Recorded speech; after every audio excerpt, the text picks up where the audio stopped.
আসসালামু আলাইকুম। আপনাদের সামনে আবার কোরআনের একটি সুন্দর ক্যারেক্টার, যার নাম সুশাসক জুলকারনাইন, তার ভিডিও নিয়ে হাজির হলাম।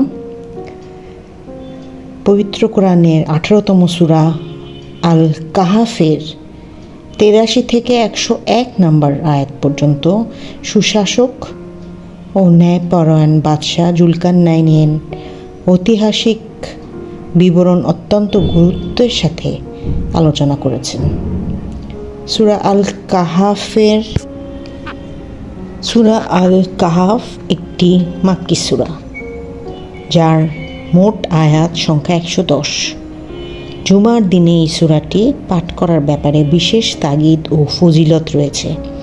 রাসূল পাক সাল্লাল্লাহু আলাইহি সাল্লামের পক্ষ থেকে বর্ণিত যে ব্যক্তি জুম্মার দিন সূরা আল কাহাফ পাঠ করবে, তার জন্য এক জুম্মা থেকে পরবর্তী জুম্মা পর্যন্ত বিশেষ নূর বর্ষিত হবে।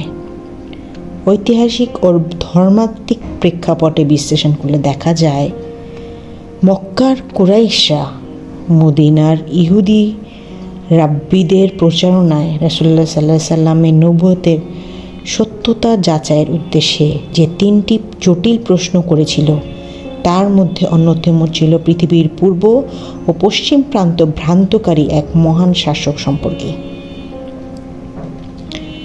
ইহুদিদের নিকট জুলকারনাইনের ইতিহাস পূর্ব থেকেই পরিচিত ছিল, যা তাওরাতের প্রাচীন পাণ্ডুলিপি দ্বারা প্রমাণিত।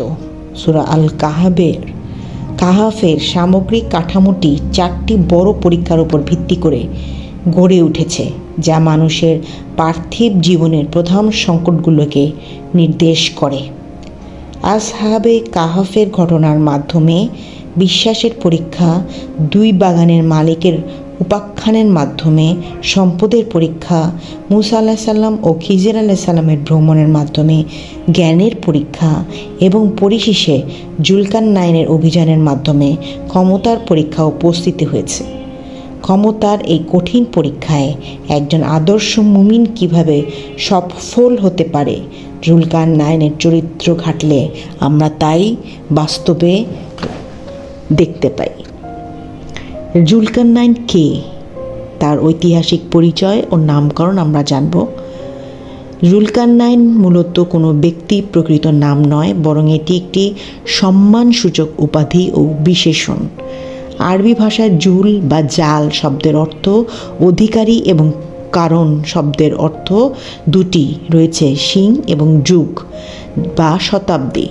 আক্ষরিকভাবে এর অর্থ দাঁড়ায় 2 সিং বিশিষ্ট বা 2 যুগের অধিকারী। এই নামকরণের পেছনে ঐতিহাসিক মধ্যে একাধিক তাত্ত্বিক ব্যাখ্যা বিদ্যমান রয়েছে, যা আপনাদের সামনে এক এক করে তুলে ধরছি। 1. দিগ্বিজয় সীমানা। তিনি পৃথিবীর পূর্ব ও পশ্চিমের দ্রুততর 2 প্রান্ত বা কোণ জয় করেছিলেন, যা রূপক অর্থে 2 সিংহের সমতুল্য। 2. ঐতিহাসিক যুগের প্রতীক। তিনি এমন এক আদর্শিক শাসক চরিত্র, যা অতীত যুগেও যেমন মানবজাতিকে রক্ষা করেছিল, তেমনি আখিরি জামানায় বা শেষ যুগেও বিশ্বাসী পরাশক্তি হিসেবে আবির্ভূত হয়ে ইয়াজুজ মাজুজের ফিতনা থেকে মানুষকে রক্ষা করেছিল। 3. শারীরিক ও রাজকীয় প্রতীক। হযরত আলী রাদিয়াল্লাহু আনহু এর একটি বর্ণনা অনুসারে তিনি আল্লাহর এক সৎ বান্দা ছিলেন, যাকে আল্লাহ একাত্মবাদে দাওয়াত দেওয়ার অপরাধে মাথায় আঘাত করা হয়েছিল এবং পরবর্তীতে আল্লাহ তাকে পুনরায় জীবিত করেন। ঐতিহাসিক দৃষ্টিকোণ থেকে জুলকারনাইনের প্রকৃত পরিচয় দিতে গেলে প্রাচীন ও আধুনিক গবেষকদের মধ্যে প্রধানত 3টি তত্ত্ব আলোচনায় আমাকে দেখতে হবে বা ঘাটতে হবে। প্রথমত, ধ্রুপদী তাফসীরকারক যেমন ইয়াম রাজি এবং ইবনে হিশাম মনে করতেন যে গ্রিক বিজয়ী সম্রাট আলেকজান্ডার দ্য গ্রেট হলেন কোরআনের বর্ণিত জুলকারনাইন। তবে আধুনিককালে যুক্তিবিশিষ্ট আলিম ও গবেষকগণ এই মতটিকে সম্পূর্ণভাবে প্রত্যাখ্যান করছে, কারণ ঐতিহাসিক আলেকজান্ডার ছিলেন একজন মূর্তি পূজারী এবং বহু ঈশ্বরবাদী গ্রিক শাসক। যিনি নিজেকে ঈশ্বরের পুত্র দাবি করেছিলেন আস্তাগফিরুল্লাহ, এবং মাত্র 32 বছর বয়সে মদ্যপান অবস্থায় বা বিষক্রিয়ায় মারা যান, যা কোরআনে বর্ণিত পরম বিনয়ী একাত্মবাদী জুলকারনাইনের চরিত্রটার সাথে সম্পূর্ণভাবে অসঙ্গতিপূর্ণ।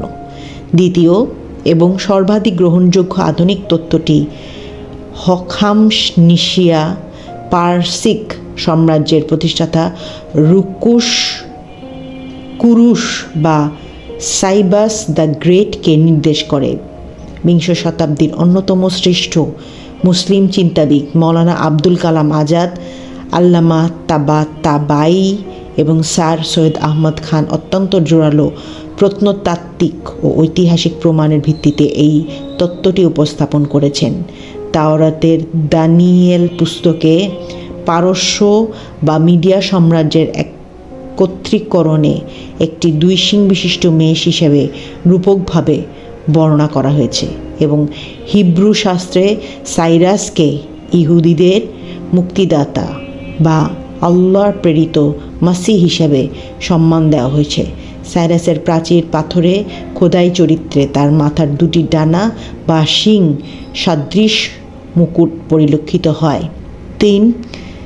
একটি তত্ত্ব অনুযায়ী জুলকারনাইন ছিলেন ইয়েমেনের প্রাচীন হিমায়ার রাজবংশের একজন সুশাসক বা রাজা।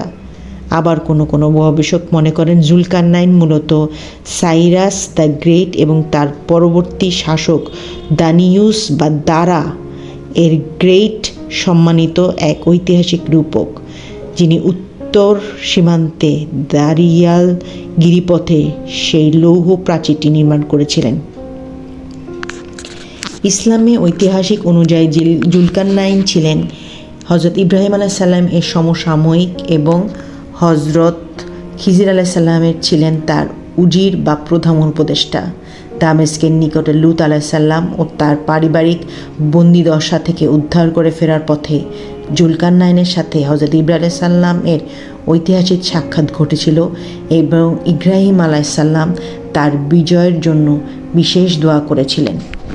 এগুলো সংগ্রহ করেছি জুলকারনাইন উইকিপিডিয়া, দুল কুরআনিয়ান উইকিপিডিয়া। পূর্বে জুলকারনাইন ছিলেন নবী সুলাইমান আলাইহিস সালাম, হুদহুদের চিঠি থেকে, ইজ দুল Quraniya Alexander the great or king Cyrus কোরা থেকে, জুলকারনাইন উইকিপিডিয়া থেকে। কোরআনের জুলকারনাইন বলতে কাকে বোঝানো হয়েছে, আলেকজান্ডার, সাইরাস না অন্য কারো, সাফকাতমঞ্জুর.com থেকে ইত্যাদি থেকে গ্রহণ করা হয়েছে। আজ এই পর্যন্তই। বাকি ভিডিও আপনাদের সামনে আবার নিয়ে আসবো। সে পর্যন্ত আমার সামনেই থাকুন, ফলো করুন, বেল আইকনে ক্লিক করুন, সাবস্ক্রাইব করুন, শেয়ার করুন। ভুল ত্রুটি মাফ করবেন। আমিন সুম্মা আমিন।